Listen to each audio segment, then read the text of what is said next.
پچھلی ملاقات میں ہم نے آپ کو بتایا تھا کہ کیسے کوفے کے راستے میں حسین ابن علی کو مسلم بن عقیل کی شہادت کی خبر ملی۔ حسین نے کوفہ جانے کا ارادہ بدل دیا۔ راستے میں یزید کے لشکر سے ملاقات ہوئی جس کا سردار حر تھا۔ حر نے کیسے امام حسین کے قافلے کا رخ کربلا کی طرف موڑا۔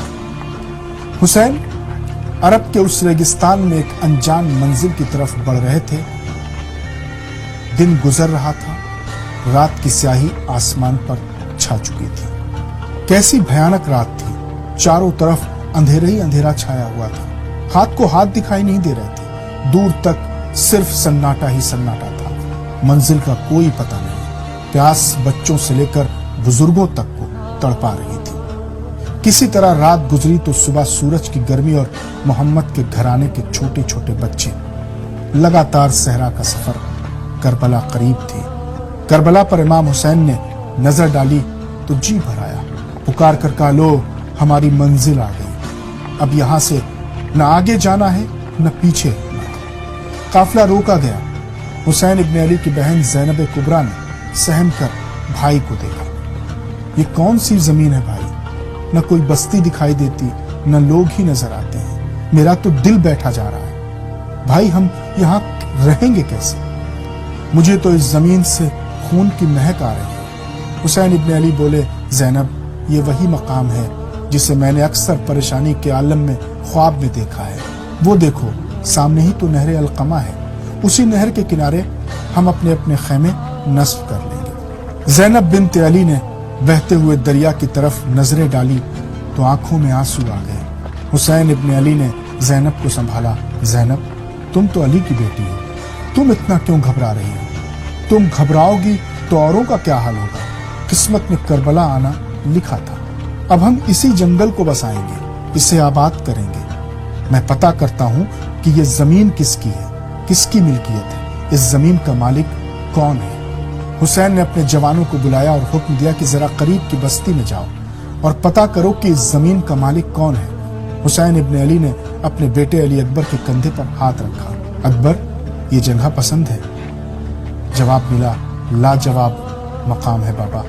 اکبر کا جواب سن کر امام حسین مطمئن ہو گئے۔ پتہ کرنے کے بعد پتہ چلا کہ قبیلہ بنی اسد کے لوگوں کی یہ ملکیت ہے، تو امام حسین نے وہ زمین ان سے خرید لی۔ بھائی عباس یہیں خیمے نصب کیے جائیں گے، انتظام دیکھ لیں۔ زینب سے پوچھ لینا خیموں کا رخ کدھر ہوگا، بچوں اور عورتوں کے خیمے کہاں نصب ہوں گے۔ مسجد نہر کے قریب ہو تاکہ وضو کرنے میں آسانی ہو۔ مدرسے اور کتاب خانے کی بنیاد سب سے پہلے پڑھنی چاہیے۔ خیمے نصب کیے جانے لگے، قناتیں لگائی جانے لگی کہ اچانک شمال کی جانب سے غبار اڑتا ہوا دکھا۔ لوگ کام چھوڑ کر ادھر دیکھنے لگے۔ ایک فوجی دستہ آتا ہوا دکھائی دیا۔ عباس نے آواز دی، ہوشیار ساتھیوں، نہ جانے یہ کون ہے، دوست یا دشمن، تم لوگ بھی تیار ہو جاؤ۔ ایک دستہ ختم ہوا تو ایک اور دستہ آنے لگا اور نہر کے کنارے صف بندی شروع کرنے لگے۔ عباس نے للکار کر کہا کہ یہ کیا بدتمیزی ہے، یہاں ہمارے خیمے نصب ہوں گے، یہ کون ہے، جا کر پتہ کرو۔ اتنے میں ان فوجیوں کے سردار نے آگے بڑھ کر کہا کہ آپ اپنے خیمے ہٹا لیجئے، یہاں ہم خیمے لگائیں گے۔ عباس نے کہا کہ تم اپنے خیمے کہیں اور لگا لو، گھاٹ تو بہت بڑا ہے۔ فوجی نے جواب دیا، نہیں، یہ پورا گھاٹ اب فوج کے قبضے میں رہے گا، ہمارے بہت سے دستے ابھی راستے میں ہیں، 10,000 تو صرف کوفے سے دستے آ رہے ہیں، پھر شام اور روم کی فوجیں بھی راستے میں ہیں۔ ہم نہر کے کنارے اپنے خیمے لگائیں گے، تم اپنے خیمے نہر سے ہٹا کر کہیں اور لگا لو۔ بس اتنا کہنا تھا کہ حسین ابن علی کے قافلے کے سالار عباس ابن علی غصے میں آ گئے۔ تو ہمیں دھمکی دے رہا ہے؟ تیری یہ مجال، لمحے میں ہم تہس نہس کر دیں گے، ہمارے خیمے یہیں پر رہیں گے۔